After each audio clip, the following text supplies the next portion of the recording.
didn't investigate thoroughly, all that. But weren't we just talking recently about cop gangs? Yes, we were. Even though we shouldn't. Well, he was a marshal.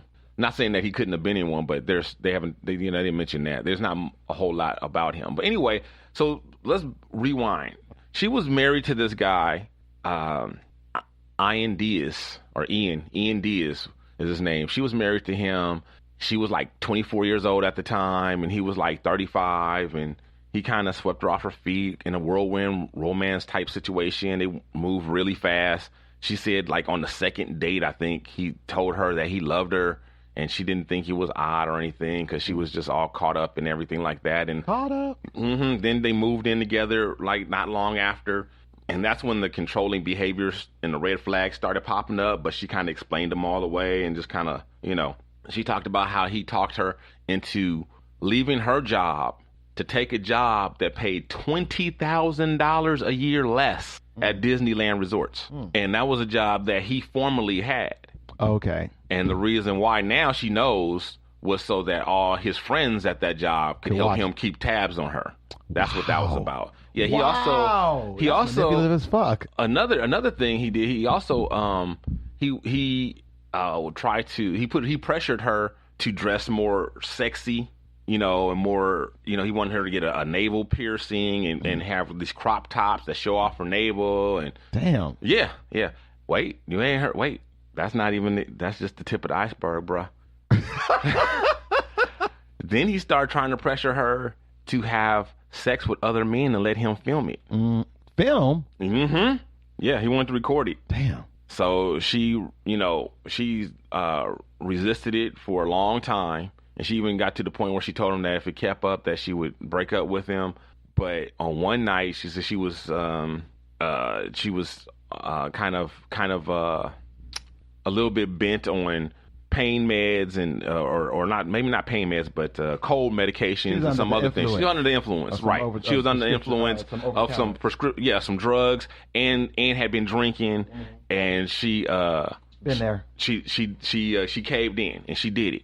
So she had sex with a stranger, and he filmed it. And the next day she woke up and she was like in her right head and was like, sick out of her mind that she did it, and felt really bad and tried to get him to delete the recording and all this kind of stuff. And of course he turned tables on her and was like, nobody put a gun to your head and, all this kind of stuff, right? Like nobody, forced you to do it. Nobody made you do it. But he basically did. Right? So anyway, they end up getting divorced, right? They finally get divorced, and she leaves him and tries to start her own life, and gone her own separate ways. They're separated, and this guy meets some woman, Angela, marries her a month later. She doesn't even know at this time that he's remarried. Okay. And doesn't care, right? She's trying to get herself together, trying to move on. He married somebody within a month.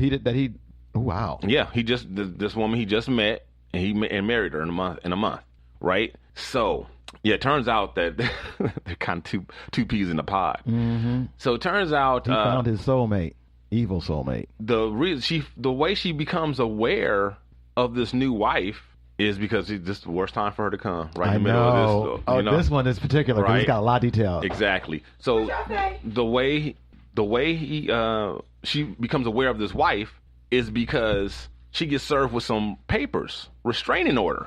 She gets a restraining order against a person that she never met, never knew existed, didn't know anything about her. And that's how she first became aware that he had this new wife. Well, and some other paperwork. There was a condo or something that they had bought, and I think he was getting that, and then his new wife's name was on it. So that was another time when she saw the name. So she first became aware of this person, this new wife, just through paperwork, right? And then next thing you know, she's getting filed a restraining order. And this is still no contact. She didn't make no contact, no meeting or whatever. Right. So she's like, what? So she goes to court. Wait a minute. If that happens, I'm just sorry. Well, if that happened to you. I get a restraining order from somebody you didn't know. If it happened to me, I'd be like, oh, this is obviously. I don't think I might maybe make a call and say like, I don't know this person. I think this went to the wrong person, or I might ignore it. I think I would I think I would, just to be safe, like file a counter restraining order. Really? Yeah. I would assume it's like I guess your name would be on it. So and it ain't that many pips. So I don't know. It's crazy. But anyway, so she shows up at court, and this is the new wife that this first time she sees her. They said, when she walks into the courtroom, there's like the husband is there with some of his friends, his new wife, and they're like laughing and giggling and stuff, whatever. And the new wife, she walks over to her and like plops down all these emails. Mm-hmm. So there's all these threatening emails that was supposedly sent to the new wife, Angela, by Michelle, supposedly, right? They're all signed with like variations of her name, like Lilith Hadley instead of Michelle Hadley, things like that. And they're from all these email addresses that Michelle's never heard of. Okay, because I thought maybe he was like the boyfriend knew the old passwords or the ex-husband passwords. They opened up email accounts in her name from different places to make it look like she's stalking her and didn't want to get caught. And he a cop, so he know how to make it look real. So, and there was some pretty horrible things in there. There was some threats, and death threats and different things and violent threats. Yeah, like really violent. Yeah, some rape threats and different things like that in these emails. So, somebody sees that and they think that you send them, they're gonna, they're not gonna look too kindly on you, right? So, yeah, I'm trying to remember because there's so much detail in this. There's so much going on or whatever. So anyway, she actually gets taken to jail. Her parents bail her out. Her bail was like $10,000, right? Her parents bailed her out. While she was out on bail, she's at her parents' either like house or office or something like that, studying.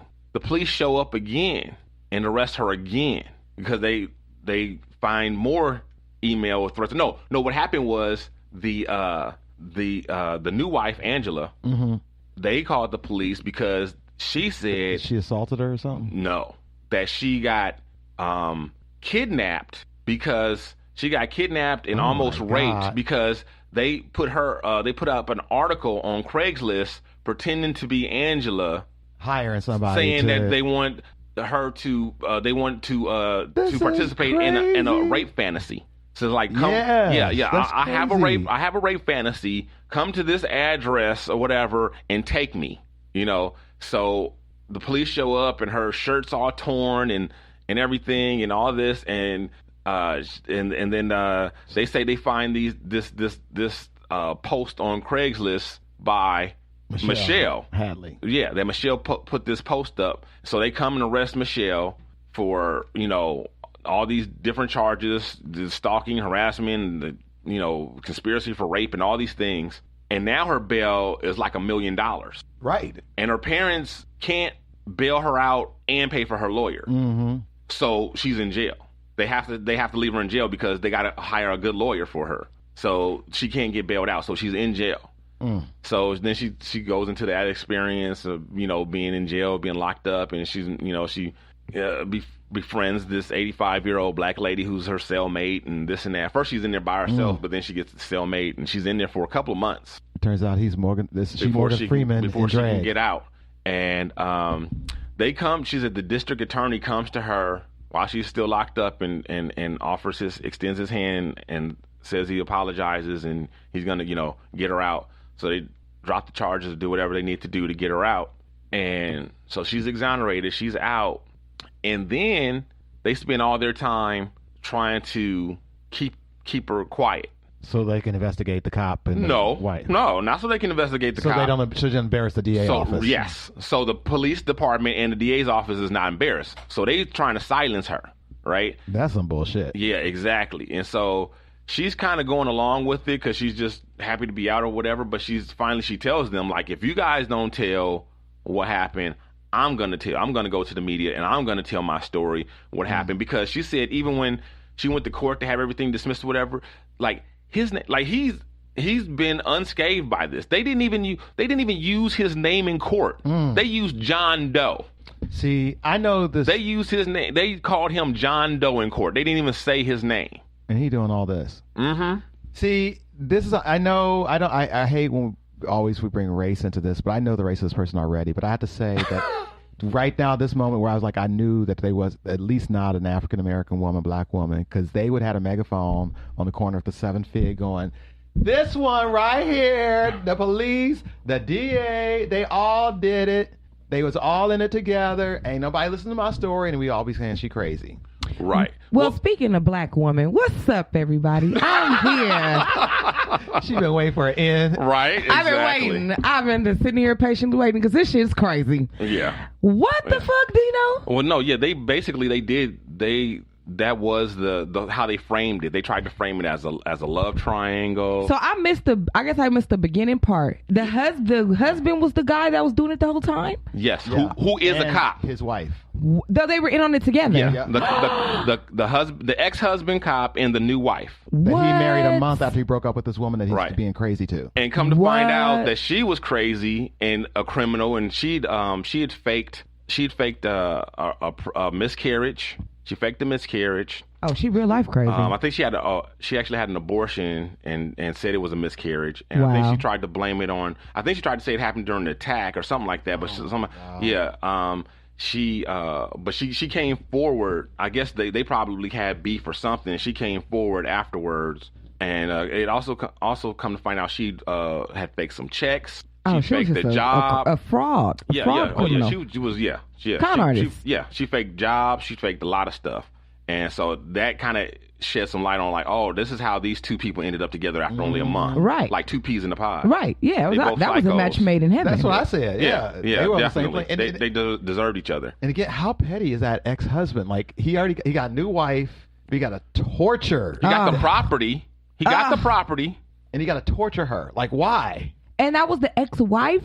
That is not just like some chick that he just messed with. That was his ex-wife, and he did all this to her. Yeah. Yeah. That's petty as fuck. Well, you missed all the stuff that he did while they were married. Yeah. You got. We'll send you the article. You got to read this article. Yeah. Yeah. No, that's It's a lot. crazy. No, that's a lot. It's already a lot from what I've heard. I feel so bad They're for not her. even clever enough to do this on TV. Right. They This not. is too much. People like that could never happen in real life. And leave it to an old black woman in jail to befriend her and And hear the thing listen to about hear it her out. was that, like I said, it wasn't sophisticated. Like it was very obvious. They traced all the IP addresses that Wow. were used. All the they're those dumbasses. They sent the emails from like their own house, her the new wife's mother's house, Wow. and all these places that she didn't have access to. Right. Plus there was proof that she was nowhere near any of her devices when a lot of these things were sent. There was proof that, let me see, what else was there? Proof.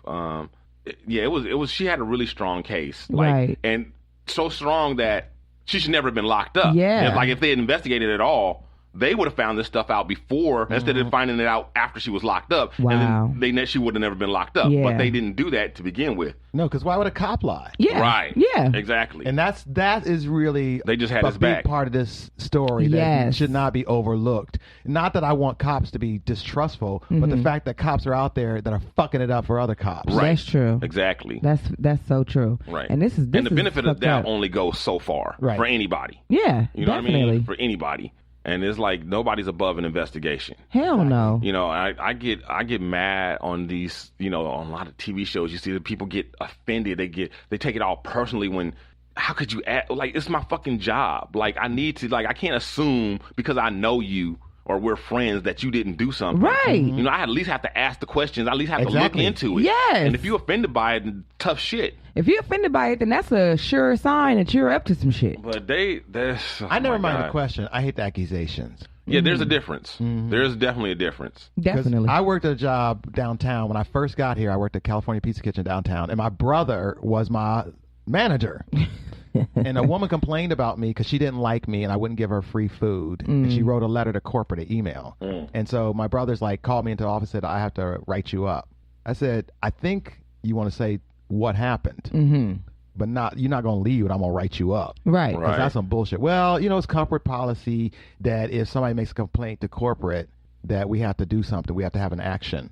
And this is the action. Don't worry about it. You only need, it takes 3 of these to get fired. I'm like, yeah, that bitch is petty. Right. She would go there 3 times to get me fired. Yeah. For nothing. And y'all Right. didn't even ask me what happened. Right. Exactly. It happens all the I time. would sue It y'all. does. So to sum this up, this it's legally all over. I mean, as far